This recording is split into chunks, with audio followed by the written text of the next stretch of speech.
मेरे मन में जिज्ञासा है महर्षि कि मंदिर जाना जरूरी क्यों है रोज? अरहंत ने पूछा है मंदिर जाना जरूरी क्यों है।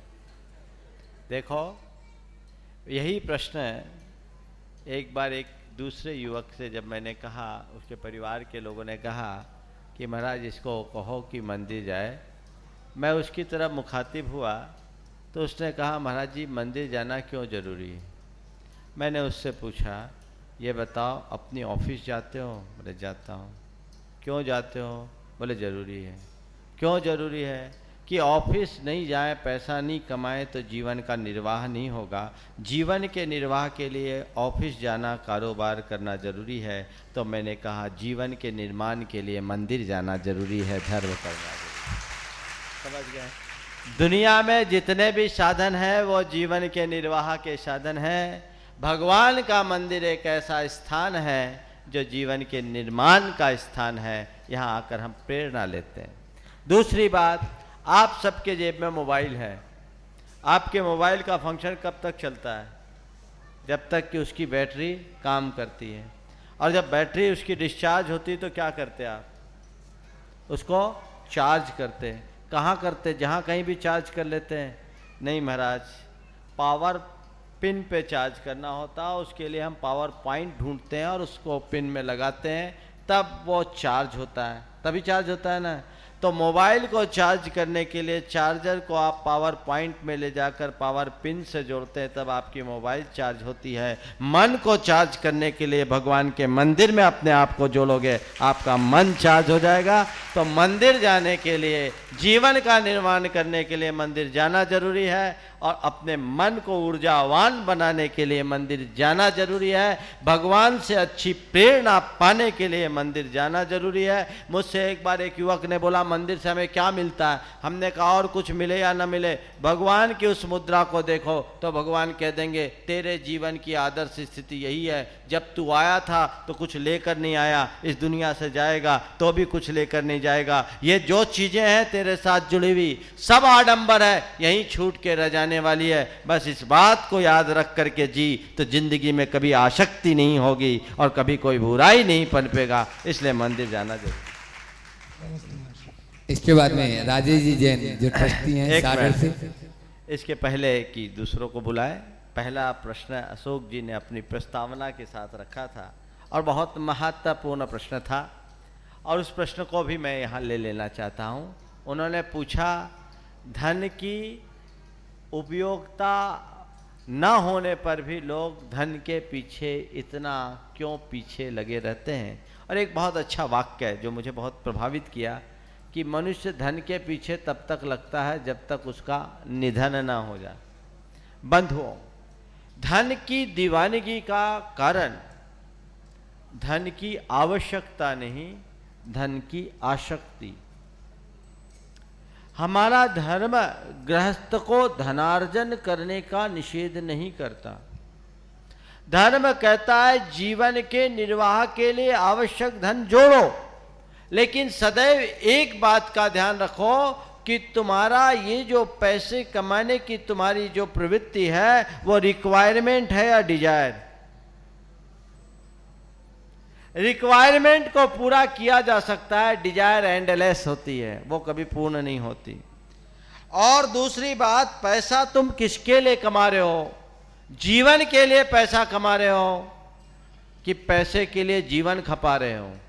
इस बात को ध्यान रखो। पैसा हमारे जीवन के निर्वाह का साधन है, साध्य नहीं। इस बात का बस होश होना चाहिए, इस बात का विचार होना चाहिए। जो व्यक्ति पैसे को ही साध्य मान लेते हैं वे लोग जिंदगी भर पैसे से चिपक कर रह जाते हैं। और जो व्यक्ति पैसे को जीवन निर्वाह का साधन मानते हैं वे पैसा कमाते हैं पर उसका सदुपयोग करते हैं, उसमें आसक्त नहीं होते। कल बिल गेट्स की बात आई, दुनिया के बड़े धनपतियों में शुमार बिल गेट्स। इस दुनिया में पैसा कमाया लेकिन उसने केवल अर्थ का संग्रह किया, परिग्रह नहीं, सब समाज के लिए छोड़ दिया। उसने स्टेटमेंट दिया कि यदि मैं ये संपत्ति अपनी संतान को दूंगा तो न इसमें संतान का भला होगा न समाज का भला होगा। कितनी उन्नत दृष्टि है, ये विचार करने की बात है। तो आसक्ति यदि मनुष्य की कम होती है तभी वह धन की दीवानगी छोड़ता है और अपने अर्जित धन का सदुपयोग करता है। इसलिए आसक्ति को कम करने का अभ्यास होना चाहिए। नेक्स्ट बुलाओ। राजेश जी जैन तैयार रहेंगे सागर से। महाराज श्री, जीवन में सबसे अधिक महत्व मस्तिष्क का है, फिर भी हमारे देश में मस्तिष्क के बजाय पैरों को ही क्यों प्रणाम किया जाता है? पैर छूना मात्र परंपरा है या इसमें कोई वैज्ञानिक तत्व है? देखो, ये भारत है और भारत में हमेशा चरित्र की पूजा की गई। आचार को धर्म कहा और चरित्र को पूजा। हम अपने पूरे शरीर के अंगों में देखें तो मस्तिष्क को ज्ञान का प्रतीक माना जाता है और पांवों को चरित्र का। हमारे देश में ज्ञानियों को सम्मान नहीं मिला, हमारे देश में साधु संतों ऋषि मुनियों तपस्वियों त्यागियों को सम्मान मिला, क्योंकि ज्ञान तो कोई भी पा सकता है पर चरित्र का धन कोई बिरला ही पाता है और चरित्र ही जीवन का सच्चा धन है। चरण आचरण का द्योतक है, इसलिए हमारे देश में चरण पूजा जाता है। और इसके पीछे एक वैज्ञानिक कारण भी है। हमारे शरीर से जो भी ऊर्जा उत्पन्न होती है उस ऊर्जा का प्रवाह होता है और ऊर्जा हमारे शरीर के नाखूनों से बाहर जाती है, उसमें भी पाँव के नाखून से ज़्यादा।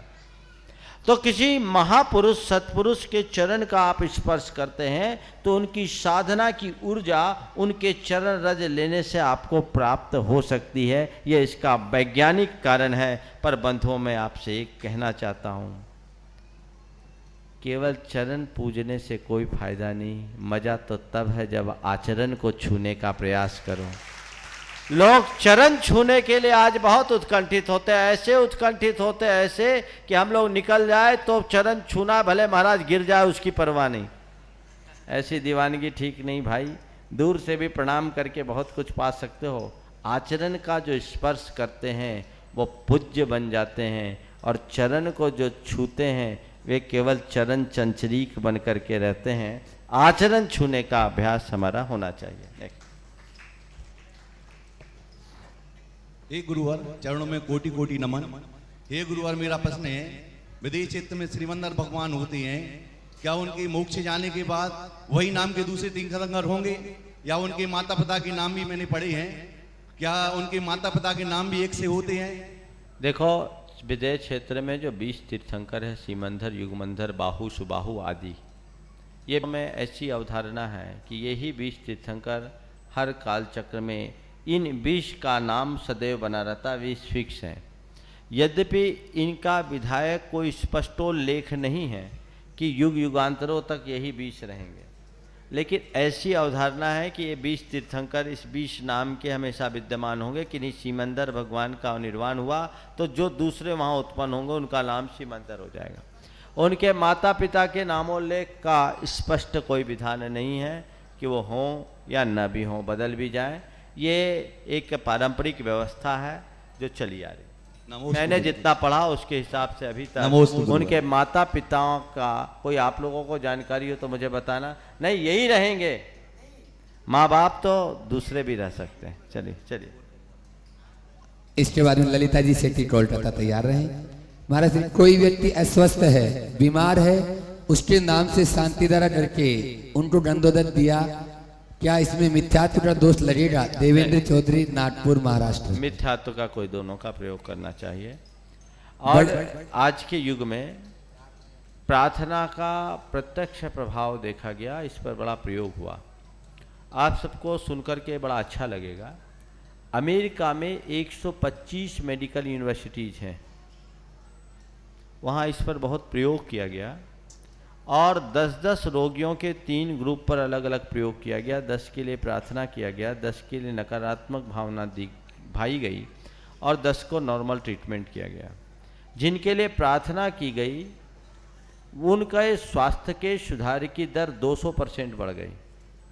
जिनके लिए नकारात्मक भावना भाई गई उनकी बीमारी और गहरा गई और जिनको नॉर्मल ट्रीटमेंट दिया गया उनकी ग्रोथ नॉर्मल रही, क्योर की। तो ये लंबे प्रयोग के बाद वैज्ञानिक इस निष्कर्ष पर पहुंचे कि प्रार्थना का मनुष्य के सेहत पर प्रभाव पड़ता है। उसमें सबसे चौंकाने वाला तथ्य ये था कि जिन लोगों के लिए प्रार्थना की जा रही थी उनको ये पता नहीं था कि मेरे लिए कोई प्रार्थना कर रहा है, और जो लोग प्रार्थना कर रहे थे उन्हें ये पता नहीं था कि हम किन चेहरों के लिए प्रार्थना कर रहे हैं। लेकिन 15 वर्ष के प्रयोगों के बाद ये निष्पत्ति हुई, और उसका नतीजा ये है कि अमेरिका के 125 मेडिकल यूनिवर्सिटीज में 85 के पाठ्यक्रम में प्रार्थना को जोड़ दिया गया है, और अब डॉक्टर अपने प्रिस्क्रिप्शन में भी प्रार्थना लिखने लगे हैं। तो भगवान की पूजा पाठ, जैसे आप इलाज कराते हैं, दवाई खाते हैं, इसी तरह पूजा पाठ मंत्र जाप आदि का प्रयोग करें तो उससे पॉजिटिव एनर्जी का फ्लो उधर बढ़ता है, और ये बढ़ी हुई पॉजिटिव एनर्जी आपके लिए आपके स्वास्थ्य के सुधार में निमित्त बन सकती है। हालांकि ये बाह्य निमित्त है, भीतरी निमित्त हमारा कर्म है, लेकिन कर्म के सुधार में सहायक होते, इसलिए उनके नाम से, उनके स्वास्थ्य की कामना से शांति धारा आदि करने में कोई बुराई नहीं है, बल्कि मैं कहता हूँ जरूर करना चाहिए, क्योंकि आपके हाथ में दवा और दुआ ही है। महाराज श्री के चरणों में कोटि कोटि नमस्तु।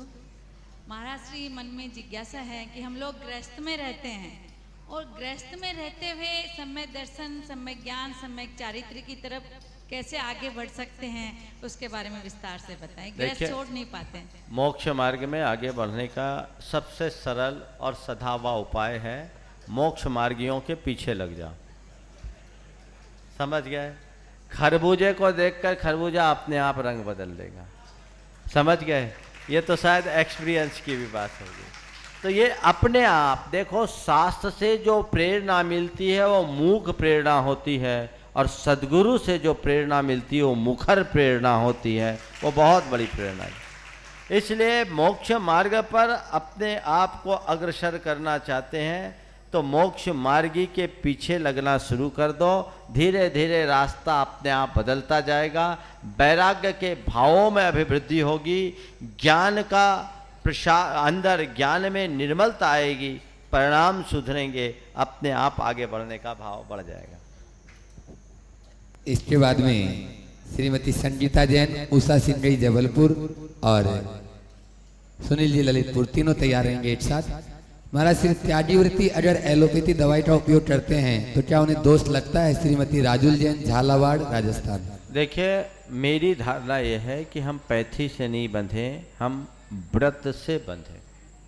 मेरी दृष्टि में सभी आयुर्वेद औषधियाँ शुद्ध नहीं हैं, और सभी एलोपैथी की दवाइयाँ अशुद्ध नहीं। हमारा व्रत अहिंसा का है। जिस औषधि में प्रत्यक्ष अप्रत्यक्ष रूप से किसी भी प्रकार से त्रस्त जीव का घात है, उसे व्रतियों को स्वीकार नहीं करना चाहिए, और जिसमें नहीं है वो किसी भी पैथी का है, उसे स्वीकारने में संकोच नहीं करना चाहिए, क्योंकि एलोपैथी में भी आज बहुत सी सिंथेटिक औषधियाँ हैं, उनको अगर स्वास्थ्य के लिए लेना पड़े तो उसमें कोई ऐतराज मेरी दृष्टि में नहीं होना चाहिए। जल्दी आओ। हाँ, महाराज श्री के चरणों में कोटि कोटि नमन। आगे आके, हाँ। हमारी गुरु, स्वाध्याय गुरु कुंवर भाई जी का प्रश्न है कि समूह शरण में जो चैत्य और चैत्यालय होते हैं, समूह शरण में और जो प्रतिमाएं होती हैं तो क्या वो प्रतिष्ठित होती हैं, और समूह शरण जब विकृत होता है तो वो मूर्तियां कहाँ जाती हैं? देखिए, समूह शरण दिव्य होता है, और समूह शरण का सारा जितना भी मटेरियल है वो सब दिव्य होता है। ये दिव्य मटेरियल स्वर्ग से आते हैं, भगवान के नियोक्ता आते हैं, और भगवान का नियोग पूर्ण होने पर यथास्थान चले जाते हैं। तिलोय पंडिती में एक ऐसा प्रकरण आता है कि स्वर्ग में व्यवसायपुर नामक एक स्थान होता है, जो इस सब प्रकार के सामग्री का भंडार है। वहीं से ये सारी सामग्री इंद्र की आज्ञा से कुबेर निकाल कर लाता है। वो नियोक्त आते हैं और नियोक्त चले जाते हैं। ये प्रतिष्ठित या अप्रतिष्ठित है, ये जहाँ तक सवाल है, इनके प्रतिष्ठा करने का तो सवाल ही नहीं, क्योंकि ये सब अनादि से चली आ रही हैं और अनंत काल तक चलती रहेंगी। ये सब पार्थिव होते हैं, इसलिए इसमें कोई इस तरह का प्रमाण देखने को नहीं मिला कि इनकी कहीं प्रतिष्ठा आदि की गई। नेक्स्ट। महाराज श्री शुभोपयोग है या है ही है या उपादेय? गजेंद्र कुसुम पाटनी टुनटुरी। देखो शुभोपयोग के जहाँ तक, और जो है एक दो लोग बुला लो, फिर मेरे पास प्रश्न है। शुभोपयोग के विषय में मैंने कई बार पहले भी बात की। एक बार एक सज्जन ने मुझसे कहा कि महाराज शुभोपयोग है या उपादेय? मैंने पूछा ये बताओ, तुम्हारे प्रश्न का उत्तर बाद में दूंगा, पर ये बोलो प्रश्नकर्ता कौन है, प्रश्नकर्ता का उपयोग क्या है? बोले क्यों? हम बोले शुद्धोपयोगी बोलता नहीं, शुभोपयोगी शुभोपयोग को हे बोलता नहीं। तुम हे मान रहे हो तो समझ लो तुम कहाँ हो। समझ गए? तो ये तीन उपयोग है, अशुभ, शुभ और शुद्ध है। शुद्ध परम हम उपादेय है, और जब तक व्यक्ति अशुभ की भूमिका से पूरी तरह ऊपर नहीं उठा तब तक शुभ उपादेय, और अशुभ सर्वथा है। अशुभात शुभ मायात शुद्ध स्यादयमागमा शांत राग इवारकस्य जंतो रभुदयाल। नहीं, अशुभात शुभ मायात शुद्ध स्यादयमागमात्, अशुभ से शुभ को प्राप्त करते हैं और शुभ से शुद्ध को प्राप्त किया जाता है, और ये एक रास्ता है, साधन है, साध्य नहीं। नेक्स्ट। श्रीमती लता जी डंडवाल तैयार है। इसके बाद में बुलाओ। नमोकार मंत्र के उच्चारण में ओम शब्द का प्रयोग करना चाहिए या नहीं? संगीता जैन दुर्गापुर। ओम लगाने में कोई बुराई नहीं है। ओम एक बीजाक्षर है, प्रणवनाद है, लगा भी सकते हैं, पर 35 अक्षरी मूल नमोकार का जब हम जाप करें तो बिना ओम के ही करें। नेक्स्ट, जल्दी नेक्स्ट को बुलाओ। नमोस्तु महाराज श्री मनुष्य जीवन में 16 सुख बताए हैं, लेकिन वो सुख प्राप्त करते हुए भी हम उस सुख को ग्रहण नहीं कर पाते हैं। महाराज श्री कोई गुरु मंत्र दीजिए कि हम उसमें कामयाब बने। 16 सुख हैं और साधन होने के बाद भी उसको हम प्राप्त नहीं कर पाते हैं। कोई ऐसा गुरु मंत्र दें कि हम उसमें कामयाब हों। आज तक कोई कामयाब नहीं हो सका, तो आप कहाँ से कामयाब होंगे? अगर मनुष्य जीवन के 16 सुख में ही जीव अपने जीवन को कामयाब मान लेता तो उन 16 सुखों का त्याग कर तीर्थंकर भगवंतों ने जंगलों के कंटकाकीर्ण मार्गों को क्यों चुना होता? समझ गए?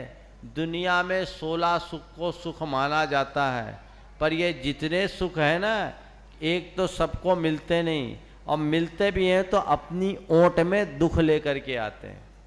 समझ गए? ये सुख कैसा सुख है पता है? एक आदमी है जिसके पाँव में जूते नहीं है और निश्चिंतता से चल रहा है, और दूसरा आदमी है जो ब्रांडेड जूता पहना है लेकिन पाँव काट रहा है। कौन सुखी है? नंगे पाँव चलने वाला या ब्रांडेड जूता पहन करके पाँव कटने की जलन महसूस करने वाला? क्या है? हाँ, समझ गए ना? तो जो 16 सुख है वो ब्रांडेड जूता वाला सुख है, और 17वां सुख हम लोगों का सुख है। इसके बाद ब्रह्मचारिणी अनीता दीदी चले आए। बड़ी बोली लेना चाहते हैं पर ले नहीं पाते, इसका कारण क्या है? रक्षा सिंगई अशोक नगर। बड़ी बोली लेना चाहते हैं, ले नहीं पाते, इसका कारण एक ही है कि या तो आपके पास पैसे के प्रति लगाव ज़्यादा है, छोड़ने की अनुकूलता नहीं, जल्दी आ जाओ जिसको आना, और या आपके पास पैसे का अभाव है। तो उपाय ये है कि या तो तिजोरी के प्रति आसक्ति छोड़ो, और अगर तिजोरी खाली है तो जो दे रहे हैं उसकी खूब जी भर भर के अनुमोदना करके पुण्य संचय करो, ताकि तिजोरी भरे और उड़ेल सको। पद्म पुराण पढ़ने में आते हैं, फल फूल चढ़ाने के लिए आता है, प्रकरण आते हैं, तो फिर हमें क्या करना चाहिए? जो करते आ रहे वही करना चाहिए। हम तो नहीं चढ़ाते बस हैं, क्वेश्चन सुनो रहता सुनो है बता, सबका कि क्या ऐसा है, मैं बता रहा हूँ। मैंने इस प्रश्न के विषय में एक बार पहले भी कहा, हमारे कुछ ग्रंथ हैं जिनमें हरे फूल फल आदि चढ़ाने का विधान है, मैं उनका निषेध नहीं करता, लेकिन मेरा आपसे एक कहना है, हम पूजा क्यों करते हैं? पूजा अपने वीतराग भावों की पुष्टि, और हमारा मूल धर्म अहिंसा है।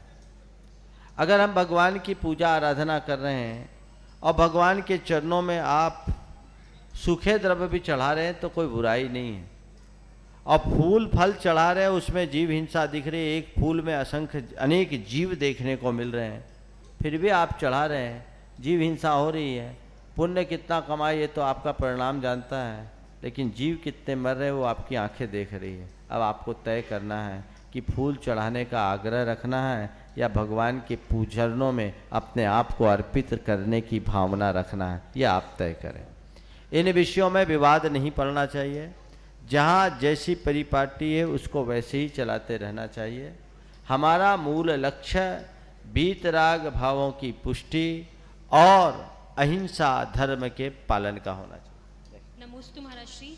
महाराष्ट्री, हम ये पूछना चाह रहे हैं कि जब हम आचर्षी का परिधान करते हैं तब भीड़ में हम छिल जाते हैं। वैसे तो हम पूर्णतः 16 के कपड़ों में ही रहते हैं, लेकिन जब हम छिल जाते हैं तो हमें ऐसे में महाराष्ट्री को आहार देना चाहिए कि नहीं? झूठ बोलने का फल क्या मिलता है बताओ? हाँ, झूठ बोलने का फल क्या होता है? पाप। और गुरु के आगे झूठ बोलने का फल महापाप। आप छुआ गए और महाराज को शुद्धि बोल रहे हैं, मन शुद्धि, वचन शुद्धि, काय शुद्धि। काय की शुद्धि? लेकिन महाराज जी भीड़ तो पाप। समझ गए? चलो बात साफ हो गई, आगे विवेचना चंद्रकला जी बाटनी तैयार है। किसी व्यक्ति का देव भ्रमण होने के बाद में कुछ लोग मंदिर में शांति विधान करते हैं, कुछ घर में डीके जैन दिल्ली। कहाँ करना उचित है? भैया जहाँ करना है सो करो, शांति विधान करो, ठीक है ना। ऐसे पाठ आराधना अधिक मंदिर ही मूल स्थल है, पर कई लोग घर में करते हैं। अब हमसे एक बार एक बच्चे ने प्रश्न पूछा, महाराज जी कोई आदमी मर जाता है तो मरने के बाद शांति पाठ ही क्यों करते हैं? आपके मन में भी आया होगा, मर जाता है तो मरने के बाद शांति पाठ ही क्यों करते हैं? मैंने कहा भैया अगले के पास घर था, मकान था, संपत्ति थी, पत्नी थी, परिवार था, सब कुछ था, एक शांति नहीं थी, तो मरने के बाद शांति पाठ कर रहे। चलो। नमोस्तु महाराष्ट्री। आज अल्ट्रासाउंड के माध्यम से गर्भवती महिला का पता चल जाता है कि उसके बेटा है कि बेटी गर्भ में, तो उसका बेटी का गर्भपात करवा दिया जाता है, तो उसे समाज को कितनी हानि होगी और उस गर्भपात कराने वाले को उसका क्या दुष्परिणाम भोगना पड़ेगा? देखिए, गर्भपात एक बहुत क्रूर कर्म है। इसे कराने की बात तो बहुत दूर, सोचना भी नहीं चाहिए, कल्पना भी नहीं करना चाहिए। हमारा मूल धर्म अहिंसा धर्म है और किसी भी जीव का घात करना एक बहुत बड़ा पाप कहा। और ये गर्भपात में अगर किसी की हत्या की जा रही है गर्भपात के द्वारा, गर्भपात कोई सामान्य ऑपरेशन नहीं है, एक जीते जागते इंसान की हत्या है। और दूसरे की हत्या नहीं, अपने ही कलेजे के टुकड़े की हत्या, अपने ही जी के लाल का हलाल है। ये हत्या बहुत बुरी हत्या, सबसे क्रूर हत्या। ऐसा कर्म कभी नहीं करना चाहिए। और ये इसका ही दुष्परिणाम है कि समाज में लड़के और लड़कियों का लिंगानुपात बिगड़ गया। आज लड़कों की शादियां नहीं हो पा रही। क्या स्थिति होगी उस दिन की कल्पना करो जिस दिन ये समाज नारी विहीन हो जाएगा, तो समाज का रूप कितना रौद्र रूप हो जाएगा, कितना क्रूर हो जाएगा। क्योंकि नारी करुणा, ममता, सहिष्णुता और क्षमा की प्रतिमूर्ति होती है। जिस दिन नारी चले जाएगी उस दिन समाज से करुणा, ममता, क्षमा और सहिष्णुता खत्म हो जाएगी और इन सब गुणों से रहित समाज बड़ा बर्बर, क्रूर समाज माना जाएगा। इसलिए समाज को इसके प्रति चेतने की जरूरत है। मैं उन लोगों से कहना चाहता हूँ, खासकर माताओं से, बहनों से कहना चाहता हूँ, जीवन में कभी भी इस तरह का कृत्य मत करना। एक सामान्य व्यक्ति की हिंसा करना पाप है और जीते जागते पंचेंद्रिय की हिंसा करना पाप है। इससे भी बड़ा पाप अपने पेट में पलने वाले बच्चे की हत्या करना। क्योंकि ये हत्या एक व्यक्ति की हत्या नहीं, ये हत्या है वंश की, ये हत्या है करुणा की, ये हत्या है मातृत्व की, ये हत्या है धर्म की। जिस संतान की हत्या पेट में की जा रही है उसके अंदर कैसी योग्यताएं कौन जानता है। कल जन्म लेकर वो कौन संत महात्मा बन जाए, देश दुनिया का उद्धारक बन जाए, पर उसकी उन सारी संभावनाओं को पेट में ही समाप्त कर देना कितना बड़ा पाप। मैं तो इतना जानता हूँ कि एक बच्चे के जीवन में जब भी कोई खतरे का आभास होता है, सीधे माँ के आंचल में जाता है और माँ उसे अपने आंचल में ढांकती है, बच्चा निश्चिंत हो जाता है। गोद में पलने वाले उस बेटे के प्रति माँ कितना प्यार लुढ़ाती है, मुझे पता नहीं। एक बच्चा जो जन्म ले लिया, उसको कोई संकट आए तो माँ के पास आ रहा है, अब वो बच्चा कहाँ जाए जिसकी माँ ही खुद उसकी हत्या पर आमादा है, हत्या पर तुली हुई है। वो बच्चा कहाँ जाए, किसे रोए? उस बच्चे का आखिर दोष क्या? यही ना कि तुम्हारी इच्छा के विरुद्ध हुआ। यदि तुम्हें उसकी आवश्यकता नहीं थी, इच्छा नहीं थी, तो बीज बोया ही क्यों? बीज बोने पर फल तो खाने के लिए तैयार होना ही चाहिए। मैं कहना चाहता हूँ, गोद में पलने वाले शिशु पर तुम्हारे मन में असीम प्यार और कोख में पलने वाले की हत्या, ये कैसा मातृत्व! विचार करो, ये बड़ा क्रूर कृत्य है, जीवन में कभी मत करना। और यदि जिंदगी में कभी किया हो तो इसका प्रायश्चित जरूर लेना, क्योंकि जो माँ अपने शिशु की हत्या कर दी, वो माँ नहीं हत्यारिन है, वो सूतकग्रस्त है। वो पिता नहीं हत्यारा है, उसको भी सूतक है। और जब तक इसका प्रायश्चित न ले लो गुरु से, तब तक सच्चे अर्थों में न तो मुनियों को आहार देना चाहिए, न भगवान का अभिषेक करना चाहिए, क्योंकि तुम्हारे हाथ नापाक। प्रायश्चित जरूर लेना, ये बहुत बड़ा पातक है, और इससे अपने आप को बचाना। ऐसे कई प्रसंग मेरे पास आए। लड़का लड़की में भेद तो करना ही नहीं चाहिए, लेकिन एक दो प्रसंग मेरे पास ऐसे भी आए कि एक बार मन हो गया, पेट में अल्ट्रासाउंड कराने के बाद मालूम पड़ा लड़की है, एबॉर्शन करा लिया। एबॉर्शन कराने का मन बना लिया, फिर मन बदल गया, बाद में बच्चा हुआ तो लड़का हो गया। ये भी हुआ। एक महिला, एक दंपति मेरे पास आए, उनने अपना शादी के तुरंत बाद पेट में बच्चा आ गया, सोचा इतनी हड़बड़ी क्या है, उनने उसका एबॉर्शन करा लिया। आज वो रोती हैं, शादी हुए 22 साल हो गए, कोख ही छिन गई। अब माँ बनने की स्थिति नहीं बची। कब तुम्हें कैसे कर्म का उदय आ जाए कहा नहीं जा सकता। इसलिए इस तरह के क्रूर कृत्य कभी भी मत करना, ये बहुत बड़ा पाप है। न करना, न कराना, न करने वाले की अनुमोदना करना, इस तरह के कृत्यों का परिणाम बहुत अच्छा नहीं माना जाता। ऐसा ध्यान में रख करके चलना चाहिए। जो चिकित्सक भी इस तरह का कार्य करते हैं, कितने पाप के भागी हैं। एबॉर्शन सेंटर लोग खोल बैठते हैं, ये एक प्रकार का कसाई खाना है। तुम्हारी कमाई तो यहीं छूट जाएगी, पर वो जो तुम्हारा पाप है कितने भावों तक पीछा करेगा कह नहीं सकते। इसलिए ऐसे कृत्यों से बचना चाहिए। और कोई है तुम्हारे पास? बस ठीक। मेरे हमारे यहाँ पास जैन नहीं, मंदिर बस अभी अभी आया महाराज, 1 मिनट। हमारे यहाँ जैन मंदिर नहीं है, अन्य मंदिरों में दर्शन के लिए जा सकता हूँ। डॉक्टर रमन लाल जी बढ़ जाते हैं, चूरू महाराष्ट्र। भैया मंदिर में भगवान हो, भगवान वही हो जो बीतरागी हो। तो जहाँ बीतरागता हो, बीतरागता के साधन हो, वहीं पूजा अर्चा आप करें, ताकि सारा आपका काम ठीक से हो। मेरे पास कुछ प्रश्न आए हुए हैं और वो उस प्रश्नों में मैं यहाँ रख रहा हूँ। मोक्ष मार्ग प्रकाशक ग्रंथ में आश्रव तत्व के विपरीत श्रद्धान में प्रशस्त राग को बंध का कारण माना है, उसे हे कहा गया है। तो क्या हम अरहंत भगवान की भक्ति आदि कार्य हे बुद्धि से करें? देखिए, मैं मोक्ष मार्ग प्रकाशक ग्रंथ के विषय में कहता हूँ। पंडित टोडरमल जी द्वारा रचित ये मोक्ष मार्ग प्रकाशक अपने आप में बहुत अच्छा ग्रंथ है, लेकिन इस ग्रंथ को ही आप आगम मानने की भूल मत करें। टोडरमल जी एक विद्वान थे और टोडरमल जी ने मोक्ष मार्ग प्रकाशक की रचना की और ये उनकी रफ कॉपी थी। मैंने उनकी हस्तलिखित कॉपी का अध्ययन किया। वो बहुरी, आखिरी में बहुरी में हु में ऊ की मात्रा नहीं लगा पाए, बहा लिख पाए। और उनकी पूरी हस्तलिखित कॉपी को मैंने देखा, जिसमें अनेक स्थानों पर लिखा है कि इन पर मैं आगे विचार करेंगे, इस पर लिखना है, हिंट्स लिखे हुए थे। वो असमय में चले गए।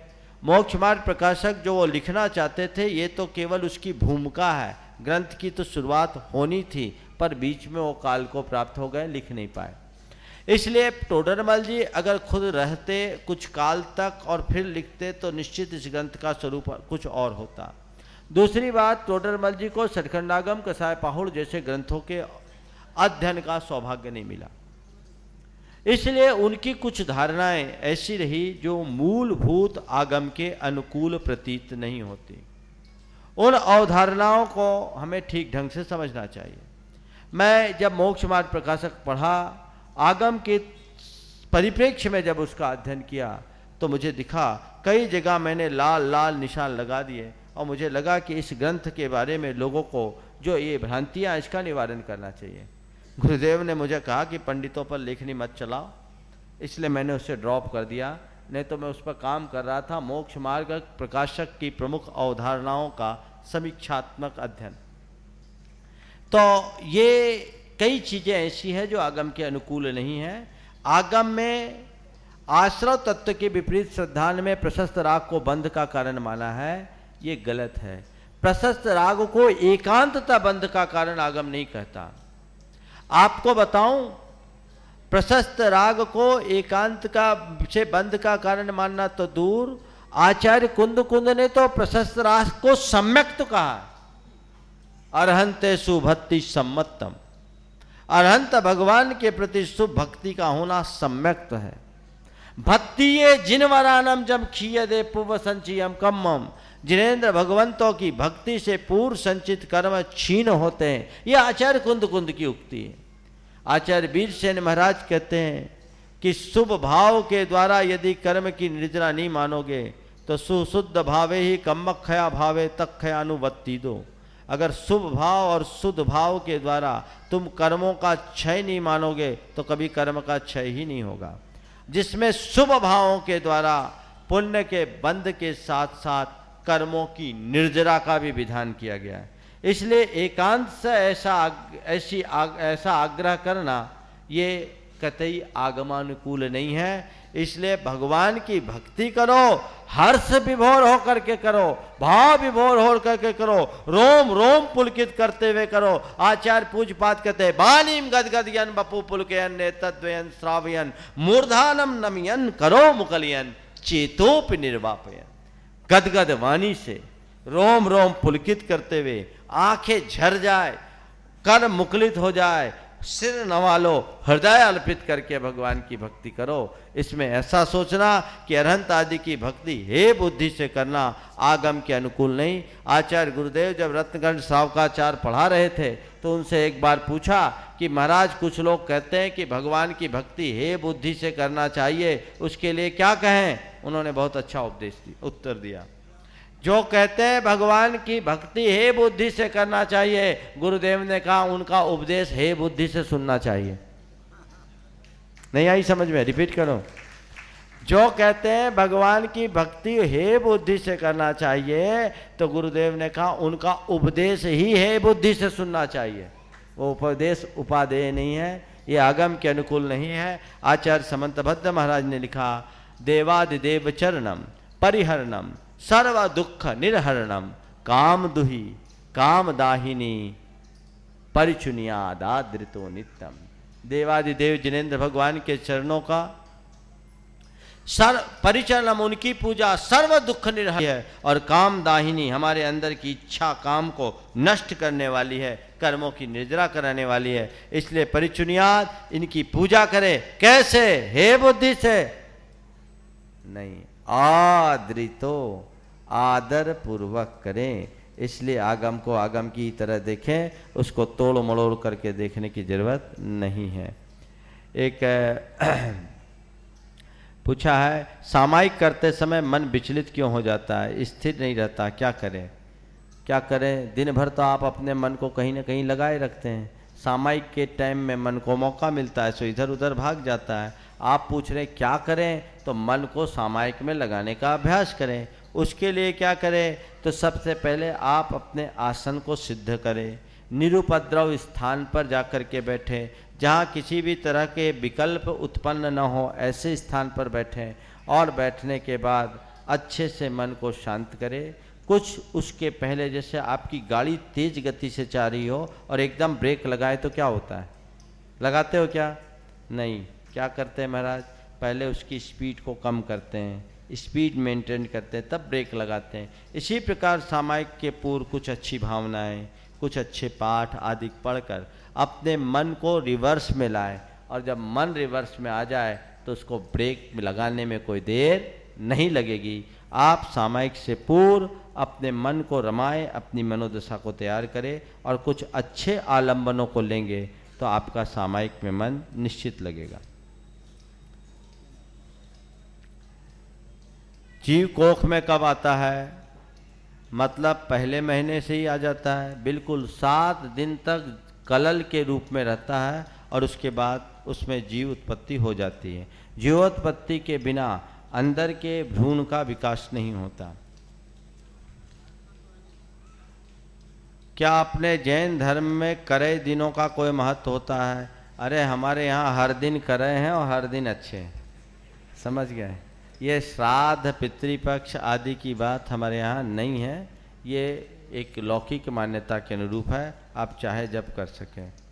भगवान सुबीरनाथ का मोक्ष कल्याणक कब मनाना चाहिए? भाद्र शुक्ला अष्टमी या आश्विन शुक्ला अष्टमी को? देखिए, तीर्थंकरों के निर्वाण या पंचकल्याणक की तिथियों को लेकर अनेक प्रकार के कन्फ्यूजन है, और तीर्थंकरों के निर्वाण और इनको लेकर कन्फ्यूजन है, अलग अलग तिथियां हैं। इस पर हमारे एक विद्वान ने बहुत अच्छा काम किया, डॉक्टर सुरेंद्र जैन, टीकमगढ़ के बहुत अच्छे विद्वान डॉक्टर हैं, वैद्य हैं और उसके साथ साथ ज्योतिष के बहुत बड़े आचार्य हैं।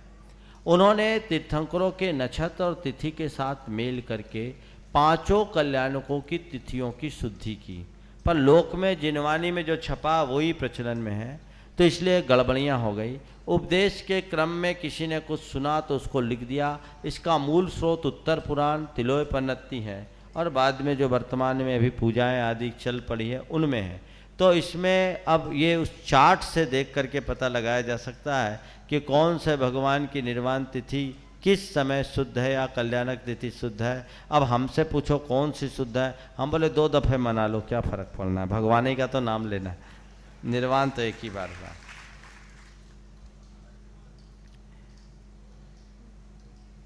देव दर्शन और अभिषेक का नियम पारस चैनल पर देखकर चल सकता है क्या? मैं आपसे पूछ रहा हूं, आज अभी प्रश्न मंच सुन रहे हो आप, जो मज़ा यहाँ आ रहा है वो लाइव में आ रहा था क्या यहाँ आने से पहले? हाँ महाराज, वहाँ प्रश्न मंच सुन करके तो यहाँ आए हैं। कई लोग मुझसे बोलते हैं महाराज प्रश्न मंच सुना, आपकी याद आने लगी, चलो महाराज के पास चलना तो आए। तो जो मज़ा यहाँ वो मज़ा वहाँ है क्या? नहीं है ना। तो मैं इतना ही कहता हूँ, पारस चैनल वालों को धन्यवाद दो कि कुछ ना कुछ मज़ा तो देता है, पर उसमें संतुष्ट नहीं हो, क्योंकि ये इससे आधार पर बनाओ, जब चैनल में इतना मज़ा है तो असली में कितना मज़ा होगा। इसलिए चैनल छोड़ो, असली का मज़ा लो।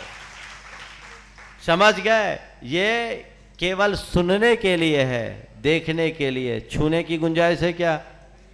हाँ, जो अशक्त हैं, बीमार हैं, वृद्ध हैं, या घर से मंदिर बहुत दूर है, तो सर्वनाशे समुत्पन्ने अर्धम त्यजति पंडिता। जब सब नहीं कर सको तो जितना कर लो वो ही अच्छा है, यही हमारा विधान है। इस प्रकार से आज के कितना समय बाकी? हो गया काम खत्म। चलिए आज का सत्र पूरा हो गया, हाँ कल हो जाएंगे। चलिए, ये शंका समाधान में आप लोगों ने भरपूर आनंद लिया। चलने दें, टाइम है, 2-3-4 मिनट और ले लेता हूँ। पर्वत पर जो चरण पादुकाएं बनी हैं उनको टोंक या कूट क्यों कहते हैं? टोंक कूट शब्द का अपभ्रंश रूप है। कूट कहलाते हैं पर्वतों की चोटियाँ। ये जहाँ जहाँ भगवान के टोंक बने हैं ना, वहाँ ऊंची ऊंची चोटियाँ थी। पर्वत इतना ही ऊंचा नहीं था, बहुत ऊंचा था, 12 योजन इसका विस्तार था। अगर ऊंचा होता तो बड़ा गलबल हो जाता, यही चढ़ने में तो हालत पस्त हो जाती। प्रकृति ने अच्छी व्यवस्था की कि आदमी की साइज घटी तो पर्वत की भी साइज घट गई। समझ गए? तो ये छोटे छोटे टोंक दिख रहे हैं। भगवान ऋषभदेव के काल में ये जब पर्वत 12 योजन ऊंचा था तो ये टोंक भी अपने आप में बड़ी उत्तुंग शिखरें थी, चोटियाँ थी, तो वो टोंक और कूट उसी से संबद्ध है। आज इतना ही रखते हैं, आगे की सूचनाएं दे दो, भक्ति के लिए बुला लो।